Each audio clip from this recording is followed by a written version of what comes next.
কিয়ামতের মাঠে মালের হিসাব হবে কেমন করে? আল্লাহ রাসূল যে বলেছেন, কেন বললি তুমি ফেরে পড়ে যাবে? আমাকে বলছেন, নূর মোহাম্মদ, শুধু 70 বছরের জীবন দিলাম, তুমি টোটাল 70 বছরে যা ইনকাম করেছো আমার রেডারে ধরা আছে, টোটাল ইনকাম করেছো তুমি 3 কোটি টাকা। এখন এই 3 কোটি টাকা, প্রতি কোটিতে 100 লাখ, প্রতি লাখে 100 হাজার, প্রতি হাজারে 100 টাকা। আপনার মানে 100 প্রতি হাজারে 100 টাকা 10টা, প্রতি 100 টাকায় 1 টাকা হচ্ছে 100টা, আর প্রতি 1 টাকাতে নয়া হচ্ছে 100টা। তুমি 1 নয়া, 2 নয়া, 3 নয়া, 4 নয়া, এমনি করে পূজাতে পূজাতে 3 কোটি টাকা আমাকে বুঝিয়ে দাও, কোন পথে আয় করেছো আর কোন পথে তুমি ব্যয় করেছো? আয় যদি হারাম হয় তা ব্যয় আর যাবে না। কথা বুঝতে পারো? আপনাদের এদিকে পাম্প মেশিন আছে? পাম্প মেশিন আপনারা মুখ খুলেন না কেন? পাম্প মেশিনের দুটো পায়, একটা সেকশন আর একটা ডেলিভারি। সেকশনটা যদি পুকুরে থাকে তে ডেলিভারি যদি কলের পানি দেবে। সেকশনটা যদি পায়খানার চেম্বারে থাকে, ডেলিভারিটা আতুর বেরোবে। তো যার ইনকাম হারাম তার দামও হারাম। তোমার ইনকামটাই যদি হারাম হয় আর তোমাকে ওইদিকে, ওই জন্য বলি মসজিদ না থাক, মাটিতে নামাজ পড়ে, মাতালের টাকায় করিয়ে না, সুদখোরের টাকায় করিয়ে না।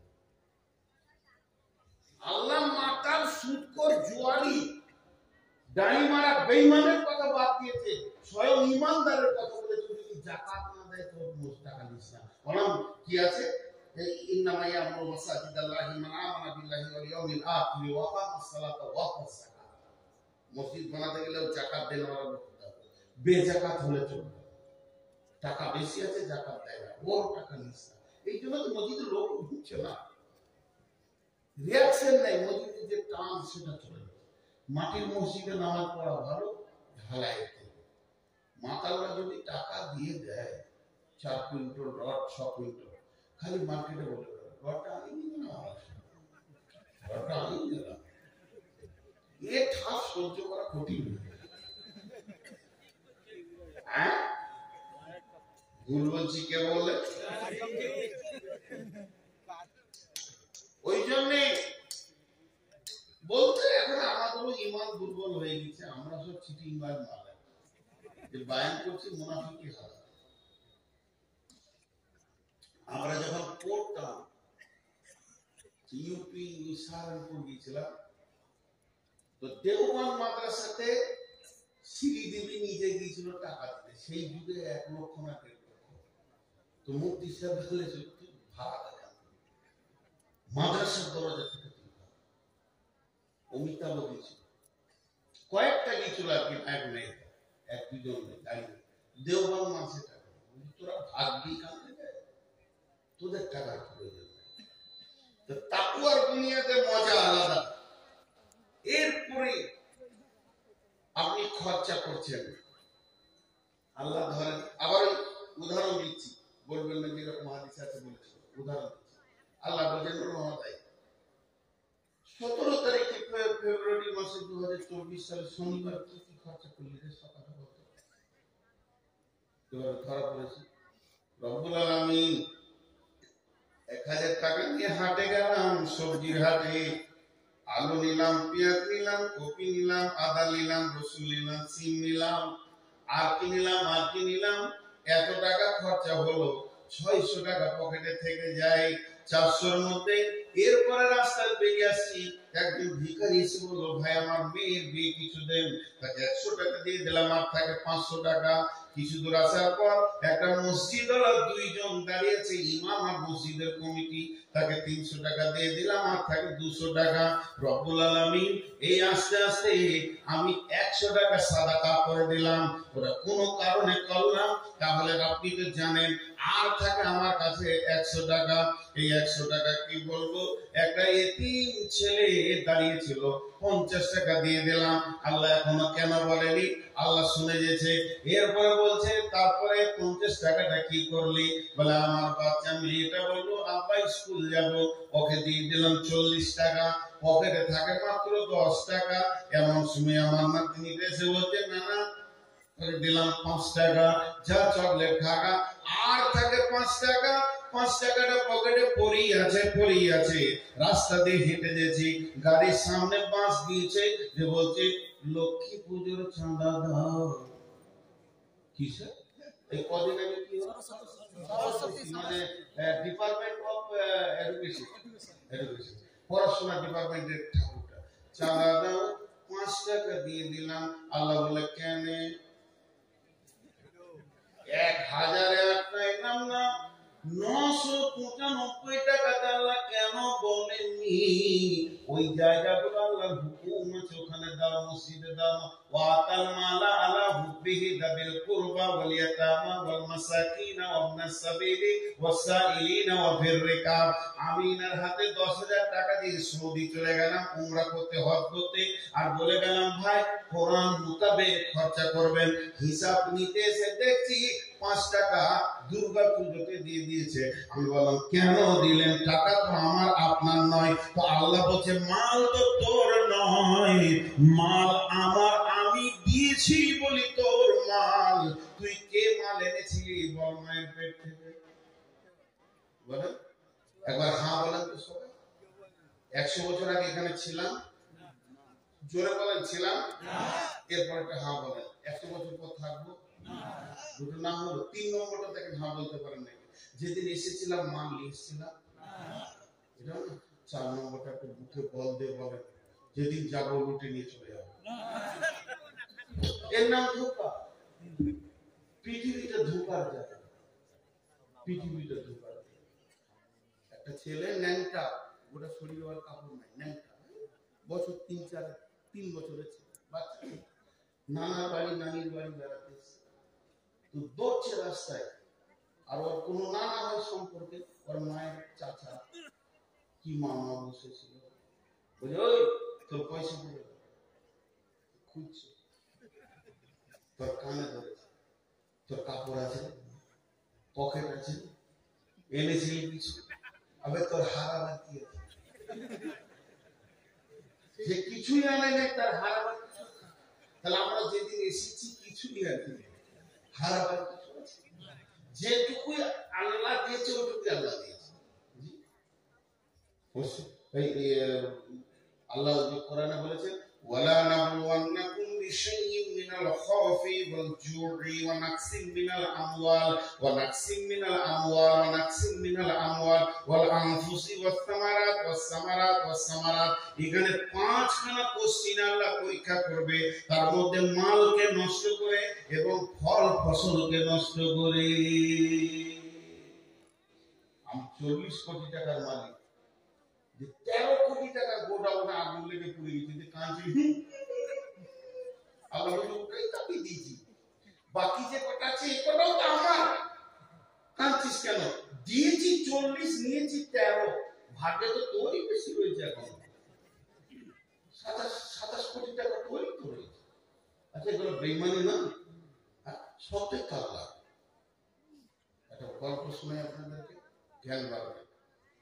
এক বাদশা কোনো কাজ করতে গিয়ে চোটে আঙুল কেটে পড়ে গেছে। বাদশার আঙুল কেটে গেছে, পূজারা সব কেঁদে দেশ ভাসিয়ে দিল। আর বাদশার সামনে এসে বলছে হুজুর ওই আঙুলটা থেকে যদি আমার কলিজাটা কেটে যেত ভালো হতো। এগুলো পাম দিচ্ছে দরদ। মন্ত্রী ছিল না দেশে, বিদেশে গিয়েছিল কোন বাণিজ্যে, মন্ত্রী ফিরে এসে ওর বিবির কাছে শুনেছে বাদশার আঙুল কেটে গেছে। সকালে উঠে গিয়ে বলছে, মন ভারী করে বসে আছে বাদশা। সবাই তো ইন্নালিল্লাহ বললো আর চোখের পানি ফেললো, এখন মন্ত্রী কি বলে দেখি। মন্ত্রী এসে বলছে ওস্তাদ হাতটা দেখি স্যার। মন্ত্রী বলছে আলহামদুলিল্লাহ, কলজেটা কত জলে, কলজে জ্বলা কত বাকি। আলহামদুলিল্লাহ। সঙ্গে সঙ্গে বলছে প্রহরী জেলখানার দরজাটা খুলো, বেঈমানকে ভরে দাও। আমার খায় আর আমার বিরুদ্ধে কথা বলে, আমার আঙ্গুল কেটে গেছে। আর বলছে আলহামদুলিল্লাহ, ওকে জেলে ভরে তালা মেরে দাও। ওকে জেলে ভরে তালা মেরে দেওয়া হলো। এবার বলছে আমি একটু আসি, একটু শিকার টিকার করে আসি হরিণ ধরি, তারপরে বেঈমানকে উচিত শিক্ষা দিব।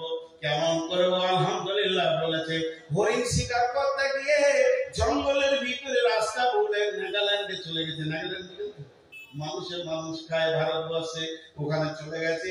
ওখানকার জাতিরা ঘেরে ধরেছে। সুন্দর এত টুকটুকে মাল পেয়েছি, মালটা ভালো হবে, বিরিয়ানি খুব সুন্দর জমে যাবে। ওকে টেনে নিয়ে গিয়ে ঘরে ঘরে তালা মেরে দিয়েছে। সন্ধ্যার সময় বসে হিসাব করছে মাংস খেয়ে কতটা নিবি। কেউ বলছে মাথা নিব, কেউ বলছে ঠ্যাং নিব।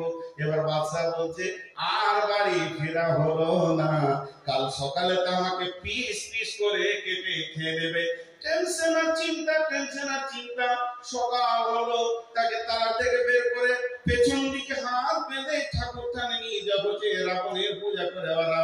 এবার ওকে কাটবে, কেটে পিস বানাবে। বাদশার জান মুখ সহ শুকিয়ে গেছে। যখন পেছন দিকে হাতটা বাঁধতে গেছে, তখন এবার বলছে পুরোহিতকে ডাক। আজ কি বার রে? শনিবার। আঙুলে কাটারে। পুরোহিত হাসছে যে খবরদার মারিস না, বংশ ধ্বংস হয়ে যাবে। যেখান থেকে এনেছিস ওইখানে দিয়ে আসবা। বাদশাকে দিয়ে চলে গেল। যেই বাদশাকে দিয়ে চলে গেল, বাদশা সকালে ধরে এসে ঘোড়া থেকে নেমে বলছে তাড়াতাড়ি জেলখানার গেটটা খুলে দে। ওরে ওই আঙুল কাটা ছিল বলি জানে বেঁচেছি রে ভাই, তুই বলেছিস আলহামদুলিল্লাহ, তোরটাই ঠিক আছে রে। তুই বলেছিস আলহামদুলিল্লাহ, এতক্ষণে কাটা আঙুলের লাভটা বুঝলাম। না এতক্ষণ বিরানি কি শেষ হয়ে যেত। ওরা যে সব মাল মশলা কিনে ফেলেছিল, শুধু আমাকে পিস করতে বাকি ছিল। মন্ত্রী বলছে যে এটা কত বড় কথা। মন্ত্রীকে জিজ্ঞেস করছে আলহামদুলিল্লাহ কেন বলবি? বলে হে আমার বাদশাহ, স্যার আপনি ভেবে দেখেন আপনার বডিদাররা 20 খানা আঙ্গুল দিয়েছে। কয়টা টোটাল আছে? 20টা। নিয়েছেন আল্লাহ একটা, দিয়েছেন আল্লাহ আপনাকে 19টা। আমি হিসাব করে দেখলাম আল্লাহ আপনাকে বেশি দিয়েছেন, কম নিয়েছেন। এর জন্য বললাম আলহামদুলিল্লাহ। তখন এবার মন্ত্রীকে কানে জড়িয়ে ধরে কানে কানে বলছে তোকে জেলে ভরে দিয়েছিলাম, মাফ করিস। তোকে জেলে ভরে দিয়েছিলাম, মাফ করিস। মন্ত্রী বলছে মাফ কেন করবো, জেলে ছিলাম আলহামদুলিল্লাহ। যদি আপনার সাথে যেতাম আমার আমার তো ফিরা হতো না, জেলটা আমার জন্য আলহামদুলিল্লাহ। জি ভাই, আল্লাহ তাবারক ওয়া তাআলা বলছেন তোদের মালের হিসাব আমি নিব। একটা টাকা আমার টাকা বেঈমানি করবি না। আর আল্লাহ তাবারক ওয়া তাআলা রাসূল বলছেন এটা তো একদিকে গেল, আরেকদিকে একটা নিয়ে আসেন। বিসমিল্লাহির রহমানির রহিম। মান কাতা মিরাসা ওয়ারিসিহি কাতা আল্লাহু মিরাসাহু ইয়াউমাল কিয়ামাতি ফিল জান্নাহ। বিশ্বনবী বলছেন কেউ যদি মালের বেঈমানি করে, ছোট ছেলেকে লিখে দেয়, বেটাদেরকে লিখে দেয়, মেয়েকে ফাঁকি দেয়, বড় ছেলেকে ফাঁকি দেয়, এই যে মালের ওয়ারিসকে গোলমাল করে, আল্লাহ তার জান্নাত থেকে কেটে ওকে দিয়ে দেবে। আমি 40 বিঘে জমির মালিক, 50 বিঘে জমির মালিক, 200 বিঘে জমির মালিক। আসলে জমি আমার নয়, জমির মালিক আল্লাহ। আর আমার পৌরসে আমার বিবির পেটে কটা হবে, আর সেই জমির ভাগ কে কে নেবে এটা আল্লাহ করে দিয়েছে। অতএব আল্লাহর কলমের বাইরে আমাদের কলম চালানো যাবে না। আপনাদের মূল হাদিস এরকম আছে, জমি লেখালেখি না, ফাঁকি মেরে দিয়ে লেখে দিলে, হজ করার আগে আবার দিচ্ছে। এই কি ডেঞ্জার সাজি কোন খাইতে পারে। ও চাবি লেখে হায় আল্লাহ। বড় বড় আলেমদেরকে জিজ্ঞেস করবেন, কিছু আলেমের ফতোয়া যারা জীবিত জাহান্নামী, খালি জবে শ্বাস নিয়েছে দুনিয়া, মরবে তো জাহান্নামে। তার মানে ও কি বলেছে জানেন? ও বলতে চাইছে আল্লাহ আপনার বুদ্ধি শুদ্ধি কম, আমার ব্রেনটাই ঠিক আছে, আমি যেটা করছি এটা ঠিক। পরোক্ষভাবে কোরআনকে নেগেট করছে, অনেকগুলো গোনা করছে, অনেকগুলো। ও পেয়ে যাবে, এ পেয়ে যাবে, ও পেয়ে যাবে, বোঝে না। খবরদার না, মালের মালিক আল্লাহ। চলে এবার দুটি ঘটনা আপনাদেরকে শোনাই। হযরত ওসমান গনি রাদিয়াল্লাহু তাআলা আনহু মদিনার হাটে নিজে গম বিক্রি করতে গেছেন। হযরত ওসমান গনি রাদিয়াল্লাহু তাআলা আনহু মদিনার হাটে নিজে গম বিক্রি করতে গেছেন। আর খলিফার গম ঝরঝরে তত্ত্বে আয়নার মতো গম, কোনো ভেজাল নাই। আমিরুল মুমিনিন খলিফাতুল মুসলিমিন হযরতে ওসমান গনি নিজে দাঁড়িয়ে আছেন। এবার পাইকাররা আসে বলে কি দাম, পাইকাররা আসে বলেন হুজুর কত লাগবে, কি দাম লাগবে। উনি খালি একটা কথা বলেন, এখনো সময় হয়নি, আর একটু বেলা হোক, আপনারা ঘুরে আসেন, বিক্রির জন্যই তো এনেছি, তো বেচে দিব, অতএব একটু ঘুরে আসেন, একটু ঘুরে আসেন, একটু ঘুরে আসেন, একটু ঘুরে আসেন। বেলা উঠে গেছে, এমন সময় হাটে একটা দল ঢুকছে, বহু দূর থেকে তারা মরুভূমিতে হেঁটে এসেছে, ক্লান্ত শ্রান্ত হয়ে। তাদের চেহারাগুলো কেমন, গালগুলো ঢুকে গেছে, চোখ ঢুকে গেছে, মাথায় কখন চিরুনি করা তো দূরের কথা, কোন যুগে তেল নিয়েছে তারা জানে না। হাড়গুলো পেটে লেগে গেছে, পেটটা ভিতরে লেগে গেছে, তাদের হাড়গুলো কমে যাচ্ছে। তার মানে না খাওয়া একদম এইরকম অবস্থার মানুষ। তাদের মধ্যে নারী আছে, পুরুষ আছে, শুধুমাত্র ইজ্জত ঢাকা, ছোট্ট মতো একটা হাতে গামছা, আর তো কিছু নাই। শিশু আছে, বৃদ্ধ আছে, নারী আছে, পুরুষ আছে, যুবক আছে, লাইন দিয়ে ওই হাটে ঢুকছে। বলেন দাঁড়াও, তোমার গামছাটা বাদু লাও, তুমি একটা লাও, দেখি তোমারটা দেখি, তোমরা কজন? বলে দুজন। লাও, তোমরা দুইবার লাও, এইভাবে লাও, আর একটা বস্তা নাও, লাও লাও, দিতে দিতে দিতে দিতে দিতে দিতে গম শেষ, তারাও শেষ। গমগুলোকে তারা মাথায় বেঁধে নিয়ে আবার মরুভূমির বুক চিরে হাঁটতে শুরু করলো। বড় বড় পাইকাররা এসে বলছে, আমিরুল মুমিনিন খলিফাতুল মুসলিমিন, আপনি রাসূলের জামাই হয়ে কাজটা কেমন করে করলেন? ওদের তো পেটে ভাত জুটে না, কত দাম আপনাকে দিয়েছে, যে দামের বিনিময়ে আপনি টাকা বিক্রি করলেন, আমরা তো এত দাম দিতে চাইলাম, আমাদেরকে কেন দিলেন না? হযরত ওসমান বলেন, বন্ধু রে, আজকের গমটা আমি আল্লাহর জান্নাতের বিনিময়ে বেচে দিয়েছি।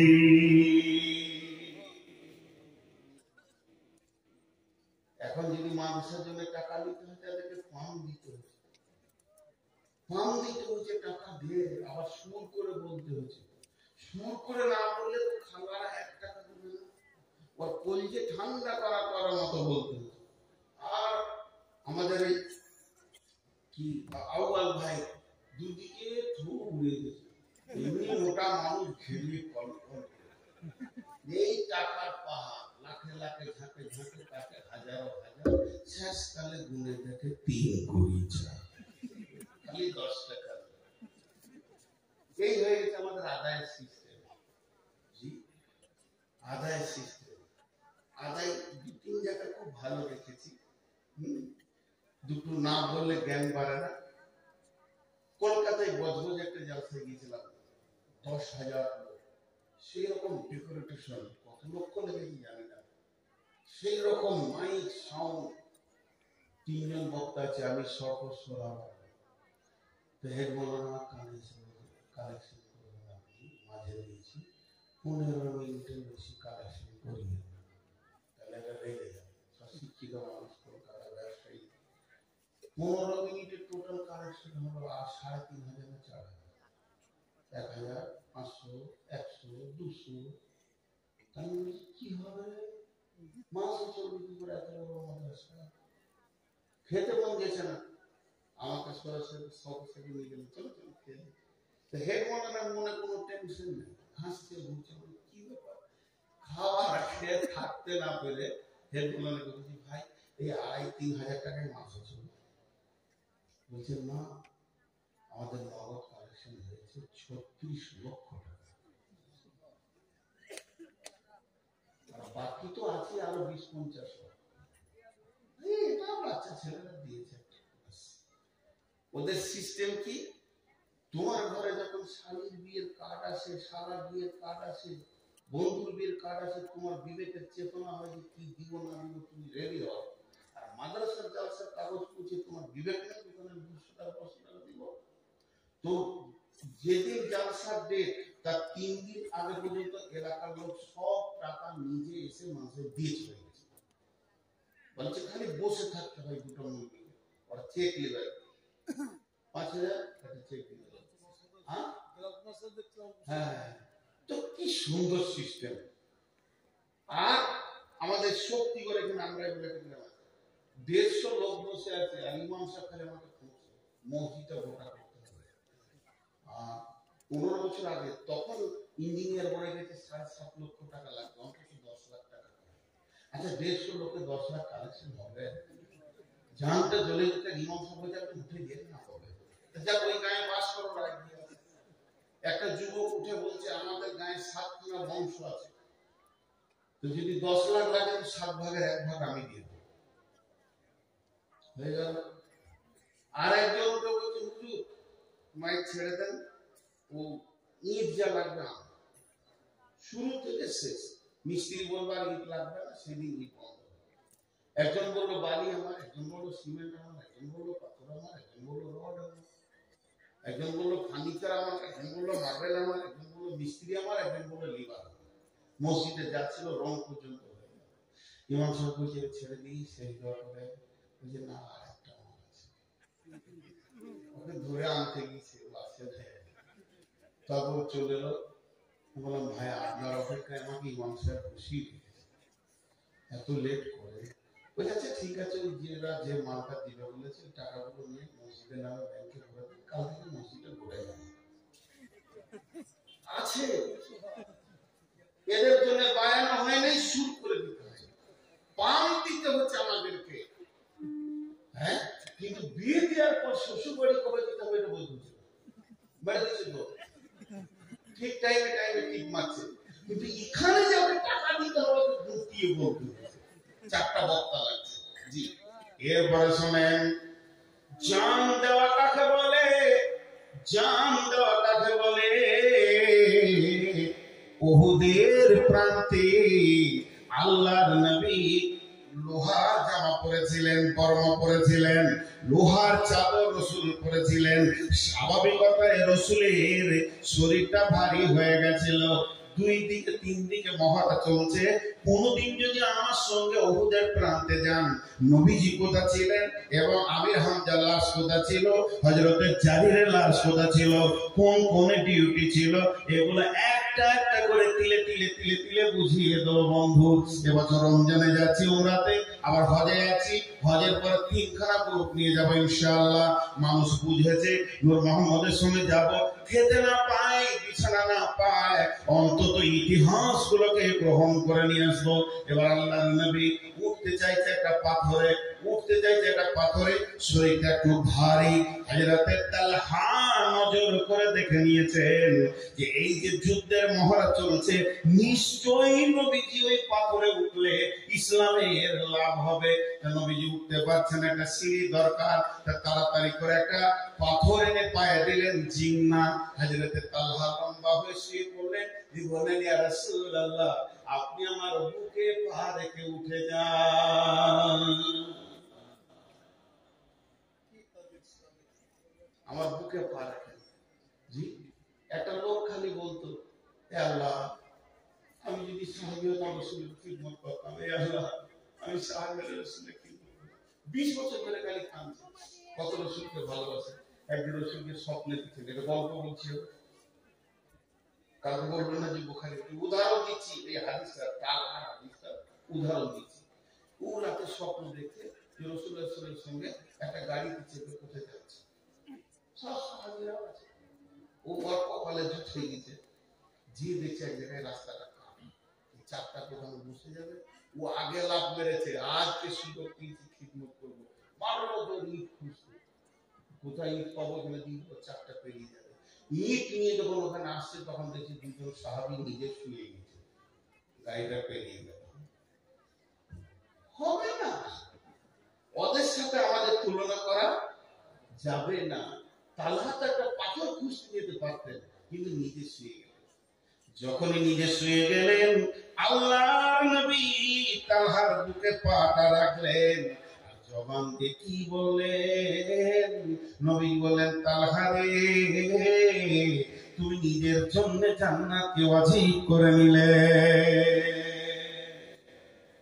তারা জানতো, যারা গাড়ি চালাতে জানে না, অন্তত মোটরসাইকেল হোক, 4 চাকা হোক, গাড়ি বলে আমাকে এখন ডবল গিয়ার দাও, 3 গিয়ার দাও, 4 গিয়ার দাও, টপে দাও, বলে গাড়ি। ড্রাইভার বুঝে নাই এখন গাড়ি কোন গিয়ারটা চাইছে। ড্রাইভার বুঝে কি বুঝে না? তো সাহাবীরা ছিলেন ড্রাইভার, তারা বুঝে নিত যে এখন কি চাইছে। রাসূল সাল্লাল্লাহু আলাইহি ওয়াসাল্লাম যে গর্তে ঢুকেছিলেন, এখন সেই গর্তটাকে বন্ধ করে দিয়েছে সরকার, যেতে দেয় না। ওই গর্তে আমি ঢুকেছি, যে গর্তে তালহা রাসূলকে রেখে 180টা তীর খেয়েছিলেন। এত সুন্দর গর্ত। আমি ঢুকেছি, আমার বিবি ঢুকেছে, আমার মেয়ে ঢুকেছে। ওই গর্তের সামনে যখন গেলাম, মনে পড়লো কাফের বেঈমানেরা তীর রেডি করেছেন, রাসূলকে পৃথিবীর বুক থেকে সরিয়ে দেবে। বেঈমান, তোরা কি পারবি? আল্লাহ না বললে সমস্তটা গায়েব করছেন আল্লাহ। এমন সময় তালহা দেখে নিয়েছেন ওই দিক থেকে অজস্র তীর রাসূলের দিকে আসতে রয়েছে। নবীজিকে পেছন দিকে ঠেলে দিয়ে গর্তে ভরে দিয়ে পাহাড়ের প্রান্তদেশে গর্তের মুখে তালহা দাঁড়িয়ে গেলেন। দুইটা বাজুতে রাসূলের গায়ে যেন তীর না লাগে। তালহা বলছেন, ইয়া রাসূলুল্লাহ, খবরদার বের হবেন না, আপনি ওই জায়গায় থেকে যান, আপনি হিফাজতে থেকে যান। এবং দুই জায়গায় তীর 180 খানা তীর খেলেন। টাকা লাগবে না মানসা করতে, দেন তো বিলাপ করা। কি ছিল সাহাবীরা? আল্লাহ রাসূলকে হুমকি দেয়, ওয়াজাদাকা যালিম ফাদা ওয়াজাদাকা আইলান ফাগনা মালাতিমা ফালা তাকহা। হে নবী, তোমাকে আমি কি দিইনি? সাহাবীদের মিজাজগুলো তোমার দিকে করে দিয়েছিলাম। ওই তালহা যেদিন মারা গেলেন, তালহা যেদিন পৃথিবী থেকে চলে গেলেন, আল্লাহর নবী তালহার লাশটা কবরে রেখে আল্লাহকে বললেন, আল্লাহ, যেদিন ইসরাফিল সুর ফুঁকবে, তালহা কিয়ামতের মাঠে উঠবে, তুমি তালহাকে দেখে হাসবে, আর তালহা তোমাকে দেখে হাসবে। জীবন কখন কি দিতে হয় আমরা জানি। আব্দুল্লাহ জুলবাদের ঘটনা, আব্দুল্লাহ, ওর আসল নাম ছিল আব্দুল উজ্জা। ওর বাপ মারা গেছিল, চাচার কাছে মানুষ হয়েছে, মা বিধবা, চাচা অনেক টাকাওয়ালা। গোপনে গোপনে রাসূলের কাছে ঈমান নিয়ে চলেছে। অনেক লম্বা ঘটনা, ছোট করে বলছি। ওর চাচা যখন জানতে পারলো আব্দুল উজ্জা ঈমান এনেছে, আব্দুল উজ্জা, জি চাচা, তুই বেঈমান হয়ে গেছিস, মানে ওদের হিসেবে। বলে, না, বেঈমান হয়নি, বরং ঈমান এনেছি। প্রকাশ করে ছাড়বেই, বলে না, মহাসত্যকে ছাড়া যায়। শুধু ছাড়া তো দূরের কথা, আমার চাচাকে কি বলছে দেখেন, চাচা, তুমিও ইসলাম গ্রহণ করো। কি দাওয়াত! বাড়ি থেকে যদি মুহাম্মাদের দিন না ছাড়বি, তোকে সমস্ত মাল থেকে তোকে একদম বহিষ্কার করা হবে, সমস্ত মাল থেকে মাহরুম করা হবে। আব্দুল্লাহ নাম রেখেছিলেন নবীজি। ওই ছেলেটার নাম নবীজি যেদিন কালেমা কোরআন বলেন, আব্দুল্লাহ, তুমি আর আব্দুল উজ্জা নও, আমি তোমার নাম রাখলাম আব্দুল্লাহ। আব্দুল উজ্জা, উজ্জা ঠাকুরের গোলাম, আমি রাখলাম তোমার নাম আব্দুল্লাহ। আব্দুল্লাহ মানে আল্লাহর গোলাম। বিশ্বনবী ইসলাম শিখাচ্ছেন, দিন শিখাচ্ছেন মসজিদে নববীতে সাহাবীদেরকে। আর দুইখানা আপনার একটা কম্বল ছিঁড়ে অর্ধেক গায়ে অর্ধেক পাছায়নি, নুড়ি সুড়ি হয়ে দরজার পাশে বসে আছেন। যখন নবীজি বেরিয়ে আসছেন, দেখি বল কি ব্যাপার আব্দুল্লাহ? আব্দুল্লাহ বললেন, ইয়া রাসূলুল্লাহ, আল্লাহকে পেয়েছি, রাসূল পেয়েছি, দিন পেয়েছি, সর্বস্ব মালকে লাভ মেরে চলে এসেছি। ওদের নবী গো, আমার কালেমা আনার অপরাধে অপরাধ, চাচা আমাকে ন্যাংটা করে বাড়ি থেকে বের করেছে, সমস্ত শরীরের কাপড় সোনা দানা কেড়ে নিয়েছে। শুধু তাই নয়, লুঙ্গিটাও কেড়ে নিয়েছে। আমি যুবক, আমি অ্যাডাল্ট, আমি ব্যাচেলিয়র। মায়ের কাছে গেল, মা তুমি আমাকে মাফ করে দাও। মা চোখে হাত দিয়ে কম্বলটা ছুঁড়ে দিল। ওই কম্বলটা আমি গায়ে আর পাছায় জড়িয়ে নিয়েছি। নবীজি আব্দুল্লাহকে বললেন, তুমি আসাবে সুফাতের ভিতরে থাকো। আসাবেদের সুফাতের ভিতরে জোরে জোরে কোরআন পড়তো। এর জন্য নবীজিকে অভিযোগ করা হলো, আব্দুল্লাহ জোরে জোরে কোরআন পড়ে। নবীজি বলছেন, আব্দুল্লাহ জোরে কোরআন পড়বে রে, তোমরা সহ্য করে নাও। শুধু কোরআনের মহব্বতে অনেক বড় ত্যাগ করে বেরিয়ে এসেছে রে। অতএব আব্দুল্লাহকে কেউ তোমরা রুখবে না। চলে এলো তবুকের যুদ্ধ। দেখেন দান কাকে বলে। তবুকের যুদ্ধতে এলান করে দিলেন আল্লাহ রাসূল, যার কাছে যা আছে মসজিদে নববীতে জমা করো। হঠাৎ অভিযান চলে আসছে। সাহাবীরা, ইয়া রাসূলুল্লাহ আমার, ইয়া রাসূলুল্লাহ আমার। উমর আনছেন, আবু বকর আনছেন, আলী আনছেন, সবাই নিজের নিজের মাল মসজিদে ঢেলে লেগে যাচ্ছে। মালের চোর শুরু হয়ে গেছে। আব্দুল্লাহ খালি আবার উঠছে, আবার বসছে। আমার দিকে তাকান। আব্দুল্লাহ একবার করে উঠছে আর বসছে। বাংলাদেশে এসে তাদের দেখতে হবে, আমি তো ইন্ডিয়ান, বাংলাদেশে আপনারা একটু ধ্যান দেন। উঠছে বসছে, উঠছে বসছে, ভিতরে যেন একটা বেচৈন ভাব। কথা বোঝাতে পারলেন? ঠিক এমন সময় রাসূল বলেন, আব্দুল্লাহ তুমি, যেই বলেছে তুমি, সঙ্গে সঙ্গে কেঁদে বলছেন, ইয়া রাসূলুল্লাহ আমার কাছে একটা খেজুর নাই যে আমি দান করি, আজকে আমি এই আমলে শরীক হয়ে যায়। দয়ার নবী গো, আমার জানটাকে আপনি মুতার জন্য কবুল করে নেন। আব্দুল্লাহকে নবীজি বললেন, চলো তুমি কবুল হয়ে গেছো। যখন আব্দুল্লাহ মুতার জন্য বেরিয়ে যাচ্ছে, বিশ্বনবী বললেন, আল্লাহ আমি আব্দুল্লাহর রক্তকে বেঈমানদের জন্য হারাম করে দিলাম। এই কথা যখনই বললেন, আব্দুল্লাহ ডুকরে কেঁদে উঠলেন, ও দয়ার নবী গো, আমাকে রক্ত কেন আপনি হারাম করলেন? আমি তো শহীদ হওয়ার আকাঙ্ক্ষায় যাচ্ছি। লম্বা ঘটনা। এই আব্দুল্লাহ খোলা আকাশে নিচে কয়েকদিন মহড়া করেছিল যোদ্ধার, তার জন্য তার জ্বর হয়ে গেছিল। জ্বরে আক্রান্ত হয়ে যখন মারা গেল, ওই লাশ আনা হলো এবং বিশ্বনবী জানাজা করলেন। বিশ্বনবী আব্দুল্লাহ লাশকে কবরে রাখলেন এবং আল্লাহকে বললেন, আল্লাহ আমি আব্দুল্লাহর উপরে খুশি আছি, তুমিও খুশি হয়ে যাও। 5 মিনিটের বেশি থাকবে। কেউ আছেন 10,000 দিবেন, মাইকে নাম প্রচার করবেন। কেউ আছেন 10,000 5,000 দিবেন, আল্লাহর জন্য দেবেন। যে দেশেরই হোক, যিনি আমার পরে বক্তা, উনি আজকে আমাদের জন্য অনেক সম্মানী, কারণ বিদেশি মেহমান। আর আমরা যত বড়ই হই না কেন ঘরের মানুষ, বিধায় মেহমানকে সম্মান দেওয়া এটা রাসূলের সুন্নাত এবং আল্লাহর হুকুম। কেউ আছেন আল্লাহর গোলাম? একজনও নেই।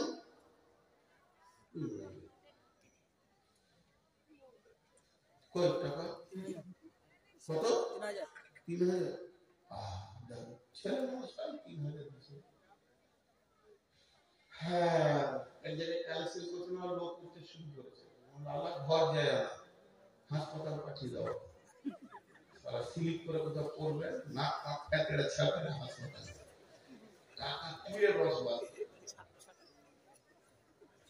জি, টাকা বের করার আল্লাহর কাছে 2-3টে মেশিন আছে। একটা হচ্ছে হাসপাতাল, কোর্ট। এখানে না দিলে তো ওখানে পীরে বের করবে। টাকা দিয়ে যেতে দেবেন। কেউ আছেন আল্লাহর গোলাম? দিলেন না গো, আমাকে কেউ দেখতে পারে না, তার থেকে পালিয়ে যায়, তাহলে বেঁচে থাকে। 3,000 টাকা দিয়েছে। জি, আর কেউ আছেন? আসলে